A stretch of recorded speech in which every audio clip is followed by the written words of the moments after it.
यह प्रसंग उस समय का है जब स्वयंवर में राजकुमारी नारद जी का बंदर जैसा मुंह देखकर और भयंकर शरीर देखकर उनसे मुंह मोड़ ली और जयमाले में सखियों संग आगे बढ़ चली माला लेकर। और सारे राजाओं को देखने के बाद भगवान श्रीहरि खुद राजा का शरीर धारण करके वहां पहुंचे थे। उनके गले में जयमाला का माला डाल दी। भगवान वहां से राजकुमारी को लेकर लक्ष्मी निवास के लिए निकल गए। नारद जी बहुत गुस्साए। गुस्से में नारद जी ने शिव जी के दो गणों को श्राप दिया कि तुम लोग राक्षस हो जाओ। तुम मुनि पे हंसते हो।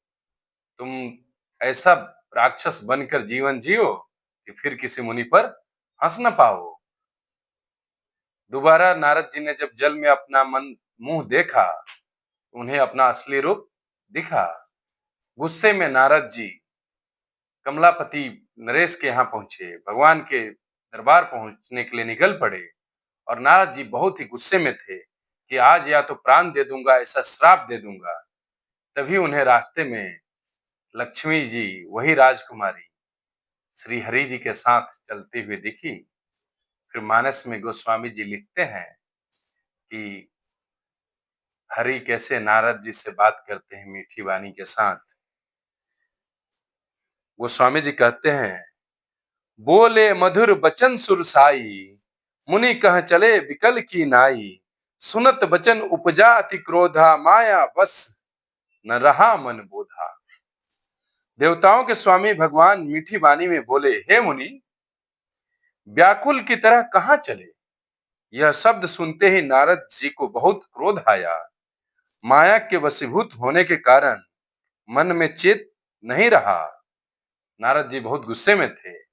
उन्होंने इस वाणी को सुनते ही गुस्से में और भड़क गए।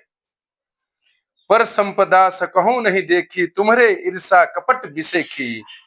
मथत सिंधु रुद्रहि बैराऊ, सुरन प्रेरी विस्पान कराहु। तुम दूसरे की संपदा देख नहीं सकते, तुम्हारे ईर्ष्या और कपट बहुत है। समुद्र मथते समय तुमने शिव जी को बावला बना दिया था और देवताओं को प्रेरित करके उन्हें विस्पान कराया। असुर सुरा विष शंकर ही आप रमा मणि चारु। स्वार्थ साधक कुटिल तुम, सदा कपट व्यवहारु। नारद जी कह रहे हैं भगवान को कि तुम हमेशा से दूसरे की सुख संपदा देख नहीं सकते हैं, बहुत ही जलनशील हो। जब समुद्र मंथन हुआ था उस समय भी तुम देवताओं को अपनी तरफ मिला लिए थे और शिव जी को बावला बनाकर उनसे विस्पान करवा दिए थे। असुरों को मदिरा और शिव जी को विष देकर तुमने स्वयं लक्ष्मी और सुंदर मणि ले ली। तुम बड़े धोखेबाज और मतलबी हो, सदा कपट का व्यवहार करते हो। नारद जी बहुत गुस्से में हैं और हरि जी को खरी खोटी सुना रहे हैं।